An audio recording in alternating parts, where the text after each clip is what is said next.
Hello everyone, welcome back to Maths with Muskan.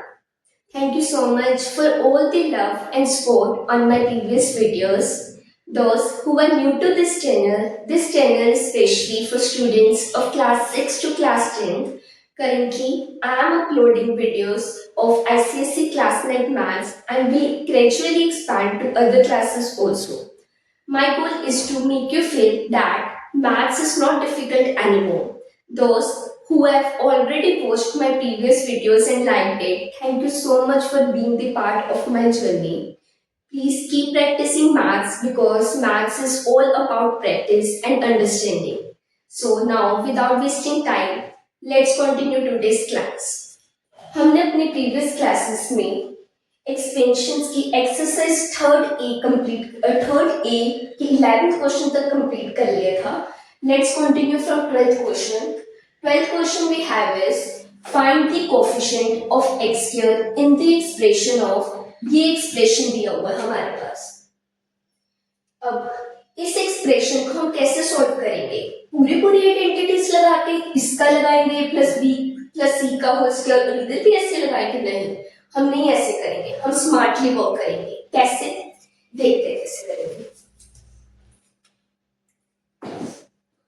इस expression को मैं ऐसे लिख सकती हूँ x square plus 3 plus 2x, और इसको मैं ऐसे लिख सकती हूँ x square plus 3 minus 2x. मैंने ऐसा क्यों लिखा?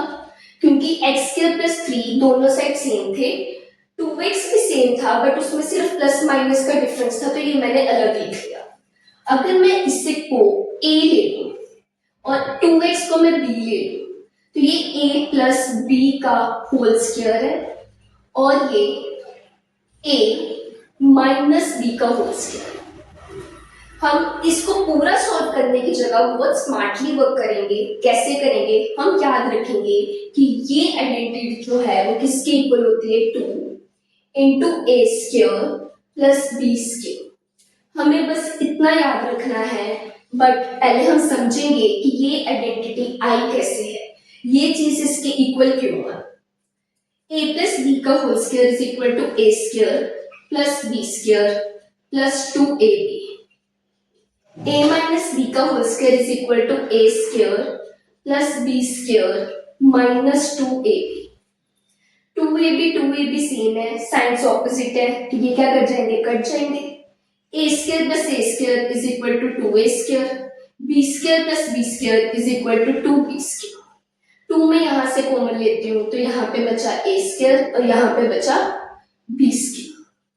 सो इसलिए ये चीज इसके इक्वल है, बट आपने सिर्फ इसको समझने के लिए देखना है. आपको ये अपने एग्जाम में लिखने की जरूरत नहीं है.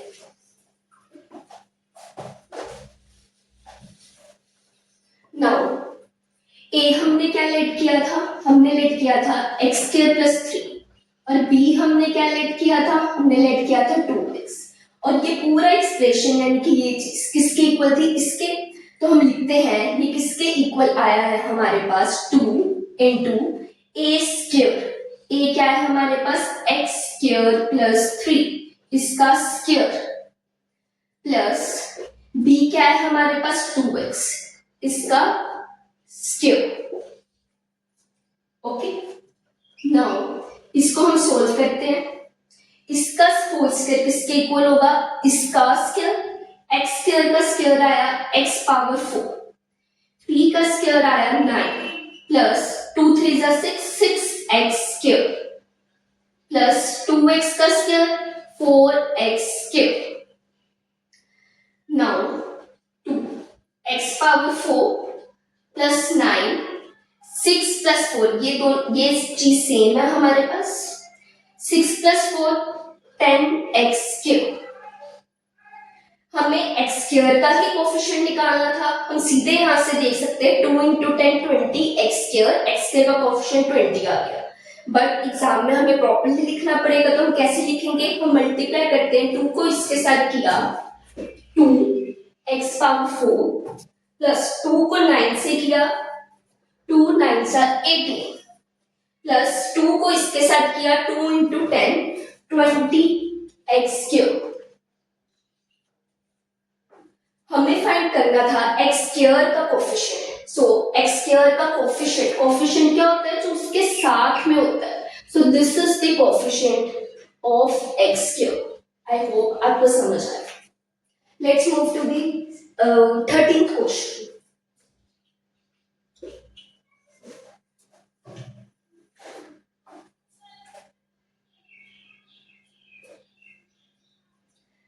क्वेश्चन है हमारे पास, using suitable identity we have to find the value of, first part है हमारे पास 10.5 का होल स्क्वायर। अब इधर भी हम बहुत स्मार्टली वर्क करेंगे। कैसे? जब भी आपको डेसिमल में कोई नंबर दिया होगा, हम जनरली क्या करते हैं, अगर हमारे पास 3 का स्क्वायर लिखा है तो हम बोलते हैं 3 into 3। तो क्या हम इसको भी ऐसे मल्टीप्लाई करने लगेंगे? ये तो बहुत टाइम कंज्यूम करेगा। तो हम क्या करेंगे, हम स्मार्टली वर्क करेंगे और इसे हम तोड़ लेंगे। कैसे? होल पार्ट अलग कर लेंगे और डेसिमल पार्ट अलग कर लेंगे। So this can be written as 10 plus 0.5 का होल स्क्वायर। हमने इसे a प्लस b की फॉर्म में तोड़ लिया और इसका स्क्वायर कर लिया। और ये किसके इक्वल होता है? a square plus b square plus 2ab। वो ही हम इधर लगाते हैं। a क्या है हमारे पास? 10। सो 10 का square plus whole square of 0.5 plus 2। a की वैल्यू है हमारे पास 10, b की वैल्यू है हमारे पास 0.5। 10 का स्क्वायर 100 प्लस 0.5 का स्क्वायर। अगर आपको कंफ्यूजन होती है डेसिमल सॉल्व करने में, तो हम कैसे करेंगे? 0.5 into 0.5। आप पहले ये पॉइंट देखा ही मत करो, पॉइंट मत देखा करो। अब अगर ये पॉइंट एग्जिस्ट ही नहीं कर रहा तो 0.5 किसी भी नंबर के आगे 0 लगा, कोई मीनिंग नहीं है उसका।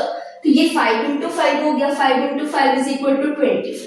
अब आप पॉइंट देखो, 1 2 2 से पहले पॉइंट है, तो 2 से पहले पॉइंट लगाएंगे तो कितना आया हमारे पास? 0.25। इसको कैसे करते हैं? डेसिमल हटा देते हैं यहाँ से, तो 10 बन गया। 10 से 10 कट हो गया, डेसिमल हट गया है, तो 0.5 है तो 5 ही है। 2 into 5 10। नाउ अब हम इसको ऐड करते हैं। 100 प्लस 10 प्लस 0.25। होल पार्ट के नीचे आएगा, डेसिमल पार्ट के नीचे आएगा। तो ये किसके इक्वल हो गया?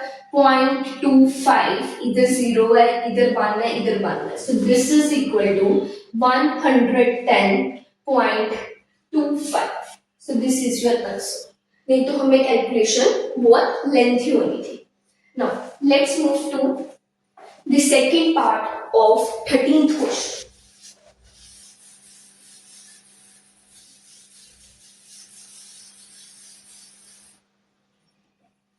Second part we have is, just wait a second, let me note down the question. Second part है हमारे पास क्यूब ऑफ 6.7। अभी तक क्यूब है, अगर हम पूरी कैलकुलेशन करने लगते तो ये तो और लेंथी हो जाना था। हमें ऐसे करना पड़ना था, ऐसे, जो कि बहुत टाइम कंज्यूम करता। तो हम ऐसे नहीं करेंगे। हम क्या करेंगे? इसको ब्रेक कर लेंगे। मैंने बोला होल पार्ट अलग कर दो और डेसिमल पार्ट अलग कर दो। इसका क्यूब, इसको हमने किसकी फॉर्म में लिख लिया? Whole cube of a plus b which is equal to a cube plus b cube plus 3ab। और यहाँ पे होता है a प्लस b। a क्या हमारे पास? 6 है, 6 का क्यूब प्लस b क्या है हमारे पास? 0.7 का क्यूब प्लस 3। a की वैल्यू है 6, b की वैल्यू है हमारे पास 0.7, a की वैल्यू हमारे पास 6, b की वैल्यू है हमारे पास 0.7। ओके, 6 का क्यूब 216।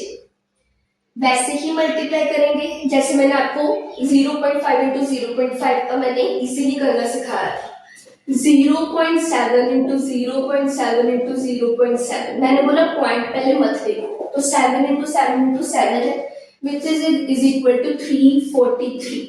3 से पहले पॉइंट है 1 2 3, 1 2 3, तो यहाँ पे पॉइंट लग गया। So this is equal to 0.343। अब इसको सॉल्व करते हैं। 3 इंटू 6 इंटू 0.7 और ये हमारे पास बन गया 6.7। पॉइंट हटा देते हैं पहले, इधर 10 है इधर 10 है, इनको सॉल्व करते हैं। 3 6 18 और इसको सॉल्व करते हैं हम। इसको सॉल्व करके हमारे पास कितना बना है? 7 7 49, 7 6 42, 46।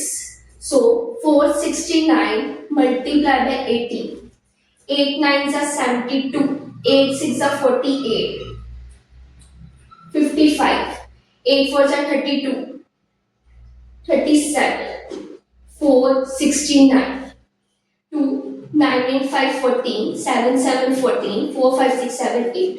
सो आंसर इज 8442 और पॉइंट कितने से पहले? इधर नहीं था पॉइंट, नीचे 10 into 10 100 था, 0 के बदले 2, 0 के बदले 4, 1 के बदले पॉइंट। सो हमारा आंसर आया 84.42। हमारे पास क्या था? हमारे पास था 216 प्लस 0.343 प्लस इसको सॉल्व करके हमारे पास आया 84.42। होल पार्ट के नीचे लिखेंगे, डेसिमल पार्ट के नीचे लिखेंगे। यहाँ पे 3 4 into 6, 3 and 4 7, point 6 and 4 10, 1 carry, 8 9 10, 1 carry. So your answer will be 300.763। 14th question students हमारे पास है, using suitable identity we have to find the value of expression. और ये बहुत इंटरेस्टिंग एक्सप्रेशन है हमारे पास, 0.78 into 0.78 into 0.78 plus 0.32 into 0.32 into 0.32 upon 0.78 into 0.78 minus 0.78 into 0.32 plus 0.32 into 0.32। ये देखने में आपको बहुत बड़ा एक्सप्रेशन लग रहा होगा, आपको लग रहा होगा कि इसकी कैलकुलेशन बहुत टफ होगी, बट ये सबसे ज्यादा सिंपल है, इनसे भी ज्यादा सिंपल। कैसे करेंगे? पहले हम देखते हैं, यहाँ पे 3 टर्म, एक ही नंबर 3 बार रिपीट किया हुआ है, तो इसको मैं 0.78 का क्यूब लिख सकती हूँ, इसको मैं 0.32 का क्यूब लिख सकती हूँ, और ये क्या है हमारे पास, इन दोनों को मल्टीप्लाई किया 0.78 का स्क्वायर, इसको मैं ऐसे ही रहने देती हूँ। और यहाँ पे क्या बना है? ये दोनों भी सेम है, सो स्क्वायर ऑफ 0.32। अगर मैं लेट कर लूं 0.78 को A और 0.32 को B, तो ये क्या है हमारे पास? ये A cube plus B cube, और ये क्या है? A था तो A स्क्वायर, ये क्या है? A, ये क्या है? B, A into B, AB, ये क्या है हमारे पास? B का स्क्वायर। जब भी आपको इसकी फॉर्म में एक्सप्रेशन दिखे, इसकी फॉर्म में, यहाँ पे ऊपर A cube plus B cube और नीचे ये है, तो कुछ ना कुछ कैंसिल जरूर होगा और बहुत इजी कैलकुलेशन बनेगी। कैसे? हमें पता है A cube plus B cube का फॉर्मूला क्या होता है? A प्लस B, आगे A square minus AB plus B square, और नीचे क्या है हमारे पास? A square minus AB plus B square. मैंने आपको आइडेंटिटी के साथ कोरिलेट करके बताया ताकि आपको समझ आए। आप यहाँ से सीधे जो मैं आप करूंगी वो भी कर सकते हो, वैसे ही इस एक्सप्रेशन को भी मैं लिख सकती हूँ, बट अब मैं यहाँ पे कट कर देती हूँ। ये और ये सेम है, ये पूरी और ये पूरी मल्टीप्लाई में है, तो इन दोनों को हम कट कर सकते हैं। ये पूरी चीज हमारे पास कट की, और ये आंसर किसके इक्वल आ गया? A प्लस B के। A क्या था हमारे पास? A था हमारे पास 0.78, b क्या था हमारे पास, b था हमारे पास 0.32. now let's add this 0.78 plus 0.32. 8 and 2 10, 1 carry, 7 and 3 10, 10 plus 1 11, 1 carry, 1.10. so this is your answer. I hope आपको समझ आया है. नेक्स्ट क्वेश्चन हम नेक्स्ट पार्ट में डिस्कस करेंगे. Please keep practising. Thank you.